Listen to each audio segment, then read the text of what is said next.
Okay. Good morning, Philippines, and hello, world. Sound check muna tayo. Sana okay ang ating audio sa live.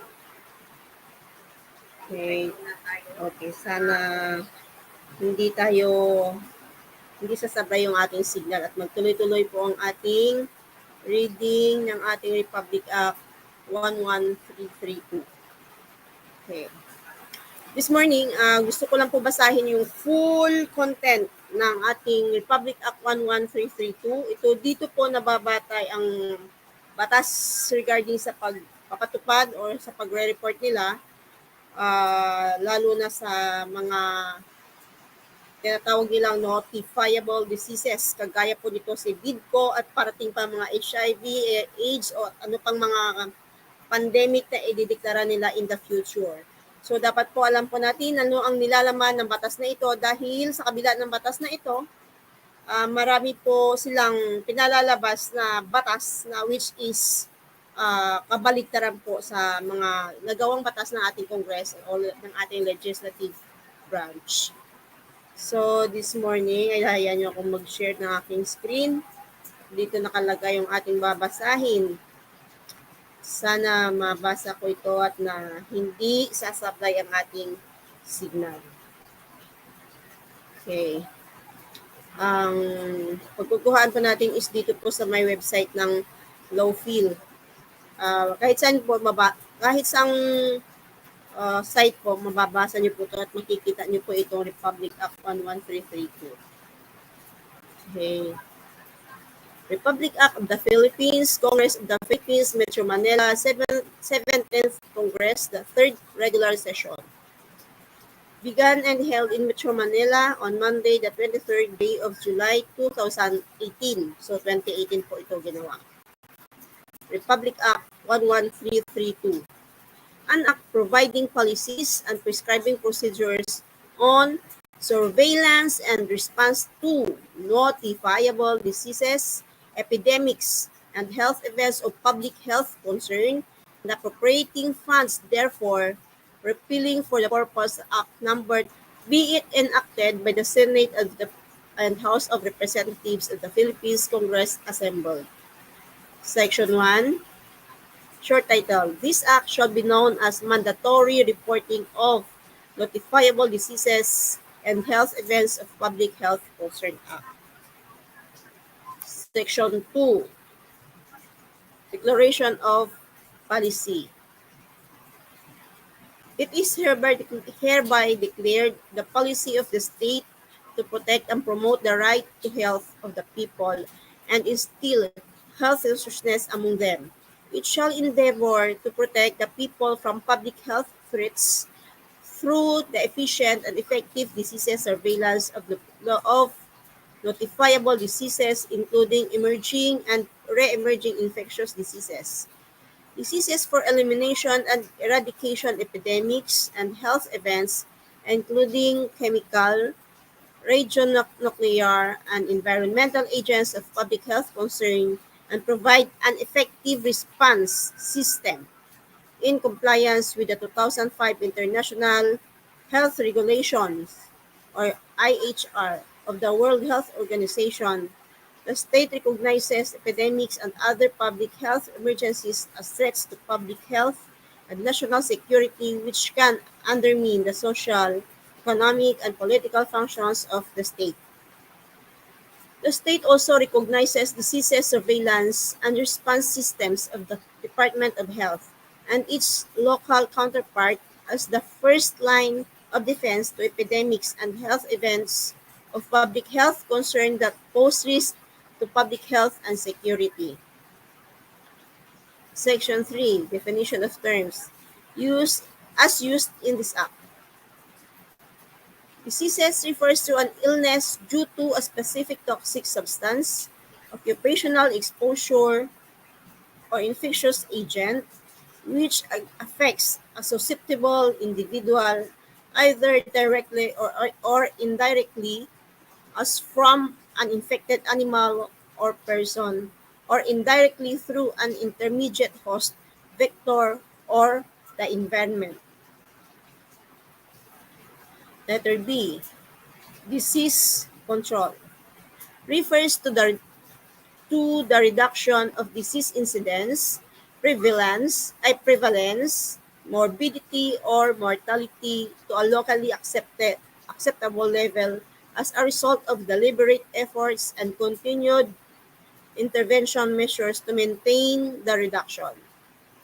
Letter C, disease surveillance refers to the ongoing systematic collection, analysis, interpretation, and dissemination of outcome-specific data for use in the planning, implementation, and evaluation of public health practice. A disease surveillance system includes the functional capacity for data analysis as well as the timely dissemination of this data to persons who can undertake effective prevention and control activities. Letter D. Emerging or re-emerging infectious diseases refer to diseases that, first, have not occurred in humans before. Second, have occurred previously but affected only small numbers of people in isolated areas.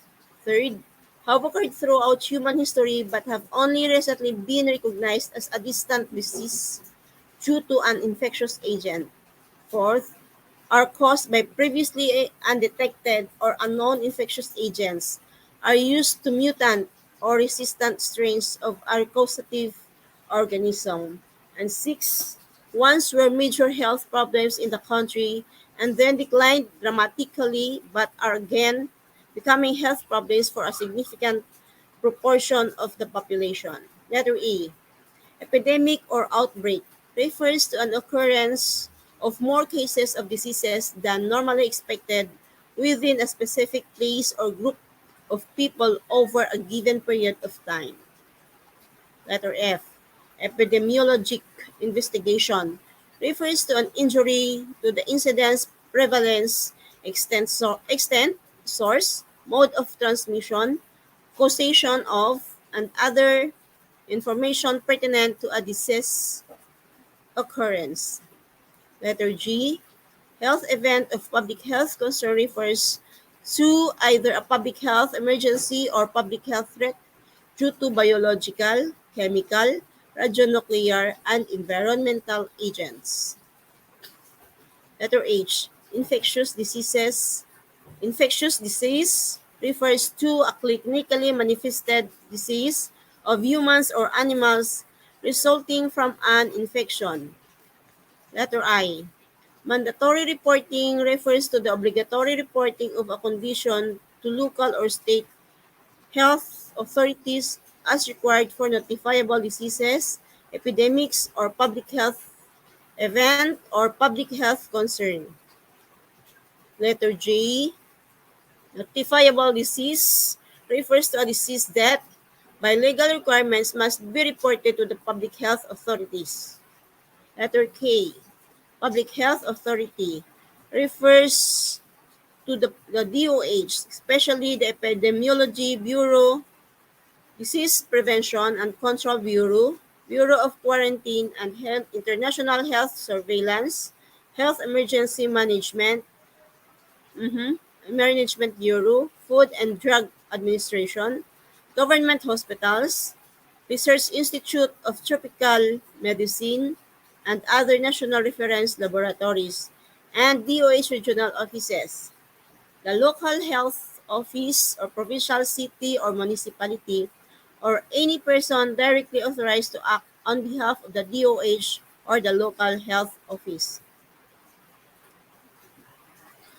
Public health emergency refers to an occurrence or imminent threat of an illness or health condition that, first, is caused by any of the following: bioterrorism, next, appearance of a novel or previously controlled or eradicated infectious agent or biological toxin, next, a natural disaster, and a chemical attack or accidental release, then a nuclear attack or accident, or an attack or accidental release of radioactive material, and possesses a high probability of any of the following. First, a large number of deaths in the affected population. Second, a large number of serious injuries or long-term disabilities in the affected population. Third, widespread exposure to an infectious or toxic agent that possess a significant risk of substantial harm to a large number of people in the affected population. Fourth, international exposure to an infectious or toxic agent that possess a significant risk to the health of citizens and of other countries. Or fifth, trade and travel restrictions. Letter M. Public health threat refers to any situation or factor that may represent a danger to the health of the people. And N.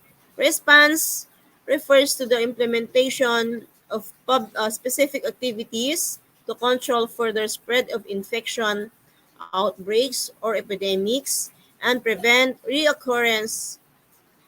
It includes verification, contact tracing, rapid risk assessment, case measures, treatment of patients, risk communication, conduct of prevention activities, and rehabilitation. Section 4. Objectives. This act shall have the following objectives. To continuously develop and upgrade the list of nationally notifiable diseases and health events of public health concern with their corresponding case definitions and laboratory confirmation. Letter B. To ensure the establishment and maintenance of relevant, efficient, and effective diseases surveillance and response system of the national and local levels. Letter C.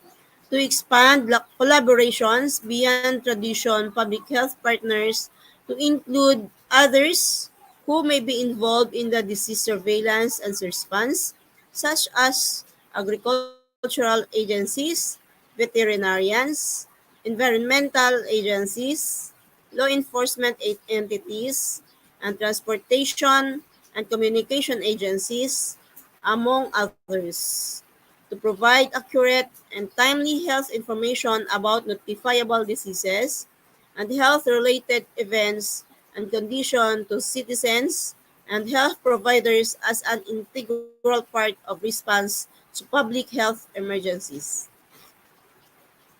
To establish effective mechanism for strong collaboration with national and local government health agencies to ensure proper procedures are in place to promptly respond to reports of notifiable diseases and health events of public health concern, including case investigations, treatment, and control and containment, concluding follow-up activities. To ensure that the public health authorities have the statutory and regulatory authority to ensure the following: mandatory reporting of reportable diseases and health events of public health concern. Second, epidemic outbreaks or epidemiologic investigation, case investigations, patient interviews, review of medical records, contract tracing, specimen collection and testing risk assessments, laboratory investigation, population surveys, and environmental investigation. Third, quarantine and isolation. Fourth, rapid containment and implementation of measures for disease prevention and control. Letter G. To provide sufficient funding to support operations needed to establish and maintain epidemiology and surveillance units at the DOH, health facilities and local government units LGUs efficiently and effectively investigate outbreaks and health events of public health concern, validate, collect, analyze, and disseminate disease surveillance information to relevant agencies or organizations and implement appropriate response. Letter H. To acquire public and private physicians, allied medical personnel, professional societies, hospitals, clinics, health facilities, laboratories, pharmaceutical companies, private companies, and institutions, workplaces, schools, prisons, ports, airports, establishments, communities, other government agencies, and non-government organizations to actively participate in disease surveillance and response, and to respect to the fullest extent possible the rights of people to liberty, mhm, bodily integrity, privacy while maintaining and preserving public health and security. Letter I. Section 5. Notifiable diseases and health events of public health concern. The Epidemiology Bureau under the DOH shall regularly update and issue a list of nationally notifiable diseases and health events of public health concern with their corresponding cases definitions. The selection and the deletion of diseases and health events of public health concern shall be based on criteria established by the DOH. Section 6. Mandatory reporting of notifiable diseases and health events of public concern. The DOH, through the Epidemiology Bureau, shall issue the official list of institutionalized public health information system, disease surveillance, and response systems for mandatory reporting of notifiable diseases and health events of public concern provided in Section 5 of this Act. This official list shall include the Field Health Service Information System, the Philippine Integrated Disease Surveillance Response, and the system with its case-based surveillance and event-based surveillance, and other duly institutionalized public health diseases surveillance and response systems of the DOH. Under this Act, the DOH and its local counterparts are mandated to implement the mandatory reporting of notifiable diseases and health events of public health concern. Letter B, the DOH and its local counterparts shall establish and maintain functional disease surveillance and response systems, which include coordination mechanisms, implementation protocols for reporting and response, measures for data security and confidentiality, and procedures and provision to ensure safety of personnel conducting diseases, surveillance, and response activities. Letter C. All public and private physicians, allied medical personnel, professional societies, hospitals, clinics, health facilities, laboratories, institutions, workplaces, schools, prisons, ports, airports, establishments, communities, other government agencies, and NGOs are required to accurately and immediately report notifiable diseases and health events of public health concern as issued by the DOH. Letter D. Data collection, analysis, and the dissemination of information from official disease surveillance and response system can only be done by authorized personnel from the DOH and its local counterparts and may only be used for public health concern purposes only. Those should be exempted in the provision of Data Privacy Act on accessibility of data. To perform their disease surveillance and response functions, authorized health personnel from the DOH and its local counterparts have the, have the statutory and regulatory authority to enforce the following. First, establishment of public health information systems, disease surveillance, and response systems in private and public facilities, deemed necessary to protect the health of the population in coordination with the DOH Epidemiology Bureau. Second, mandatory reporting of notifiable diseases and health events of public health concerns. Third, conduct of epidemic or outbreak and epidemiologic investigations, case investigations, patient interviews, review of medical records, contact tracing, collection, storage,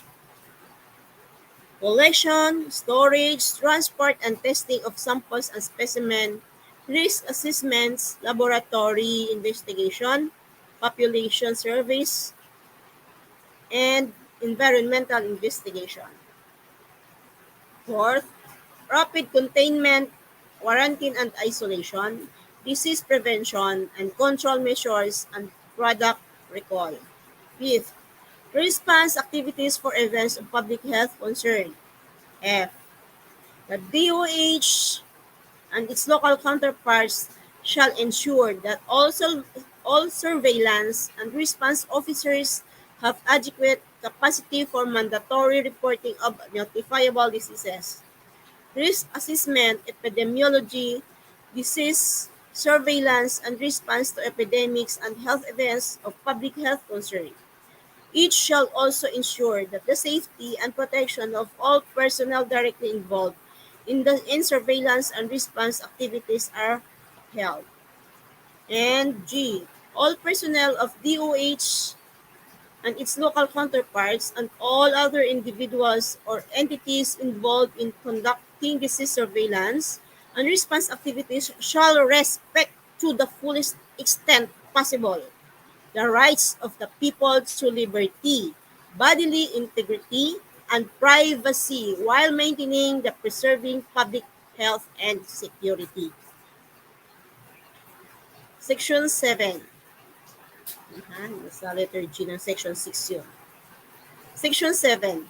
Declaration of Epidemic of Public Health Emergency.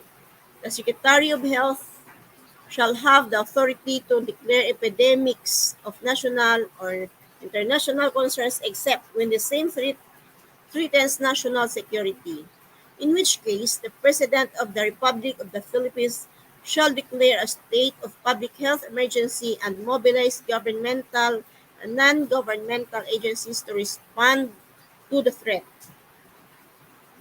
Provincial, city, or municipality or municipal health offices may only declare a disease outbreak within their respective localities, provided the declaration is supported by sufficient scientific evidence based on disease surveillance or data, epidemiologic investigation, environmental investigation, and laboratory investigation. Section 8. Establishment of epidemiology and surveillance units. The DOH, in coordination with the LGUs, shall ensure that the epidemiology and surveillance units are established and functional in all levels of DOH and its local counterparts in public and private health facilities and laboratories, as well as ports and airports in A provinces, cities, and municipalities throughout the country. The ESU shall capture and verify all reported notifiable diseases and health events of public health concern, provide timely, accurate, and reliable epidemiologic information to appropriate agencies, conduct disease surveillance and response activities, coordinate needed response, and facilitate capacity building in the field of epidemiology, disease surveillance, and response at the Epidemiology Bureau. All ESOs shall have trained required human resources, complement, and provision of adequate resources, including equipment, logistics, communication, transportation, laboratory, supplies and reagents, personnel, protective equipment, and health insurance, to effectively perform their disease surveillance and response functions. Section 9. Prohibited Acts. The following shall be prohibited under this Act. A. Unauthorized disclosure of private and confidential information pertaining to a patient medical condition or treatment. B. Tampering of records or intentionally providing misinformation. Letter C. Non-operation of the disease surveillance and response systems. Letter D. Non-cooperation of persons and entities that should report or respond to notifiable diseases or health events of public concern. Letter E. Non-cooperation of the person or entities identified as having the notifiable diseases or affected by the health event of public concern. Disclosure of confidential information will not be considered violation of this Act under this section if the disclosure was made to comply with a legal order issued by a court of law with competent jurisdiction. Section 10. Penalties. Any person or entity found to have violated Section 9 of this Act shall be penalized with a fine of not less than 20,000 pesos but not more than 50,000 pesos, or imprisonment of not less than 1 month but not more than 6 months, or both. Such fine and imprisonment at the discretion of the proper court. The Professional Regulation Commission shall have the authority to suspend or revoke the license to practice of any medical professional for any violation of this Act. The Civil Service Commission shall have the authority to suspend or revoke the civil service eligibility of a public servant who is in violation of this Act. If the offense is committed by a public or private health facility, institution, agency, corporation, school, or other juridical entity duly reorganized in accordance with law, the chief executive officer, president, general manager, or such other officer in charge shall be held liable. In addition, the business permit and license to operate of the concerned facility, institution, agency, corporation, school, or legal entity shall be canceled. Section 11. Appropriations. The amount needed for the initial implementation of this Act shall be charged against the current year's appropriations of the DOH. Therefore, such sums as may be necessary for the continued implementation of this Act shall be included in the Annual General Appropriations Act. Section 12. Implementing Rules and Regulations. The DOH shall issue the implementing rules and regulations for this Act within 120 days after approval of this Act. Section 13. Separability Clause. If any part of section or provision of this Act is held invalid or unconstitutional, other provision not affected thereby shall remain in full force and effect. Repealing Clause. An Act 35753, otherwise known as Law of Reporting Communicable Diseases, is hereby repealed. All laws, decrees, orders, issuance, and rules and regulations or parts thereof inconsistent with the provision of this Act are hereby repealed or modified accordingly. Section 15. Effectively, this Act shall take effect 15 days after the publication in the Official Gazette or in a newspaper of general circulation. Approved. Signed. Vicente C. Soto III, President of the Senate. Signed. Gloria Macapagal Arroyo, Speaker of the House of Representatives.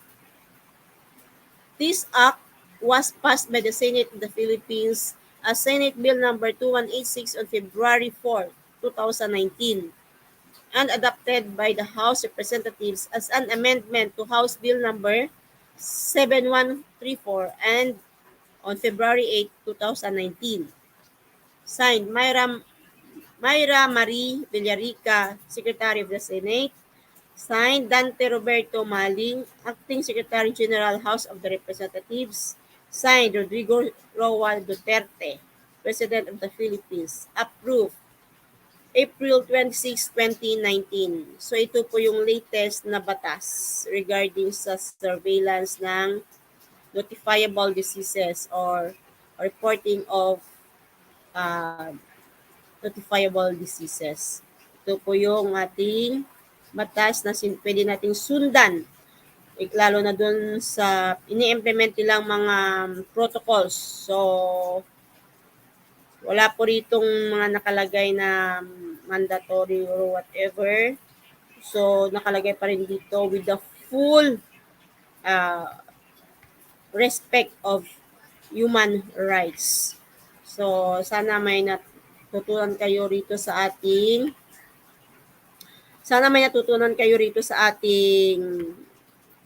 binasang Republic Act 11332 at may magamit po tayo habang uh, patuloy po ang ating pakikibaka o malagpasan natin ang mga dagok na pagsubok sa panahon ngayon. So, hindi lang po ito magagamit ngayon sa panahon ng VIDCO pandemic at marami pa po silang pandemic na nakaplano at mga naka-line up. So, sana may maintindihan at maunawaan po tayo sa batas na ito para atin po magamit at magbigay ng kalakasan habang tayo patuloy na lumalakbay upang malagpasan natin ang kumunoy ng sitwasyon sa panahon natin ngayon. So hanggang sa muli po, dito na lamang ang aking may isi-share sa inyo sapagkat ito ay isang full content reading lamang po ng Republic Act 11332. Okay, hanggang sa muli, magandang araw at God bless po sa ating lahat.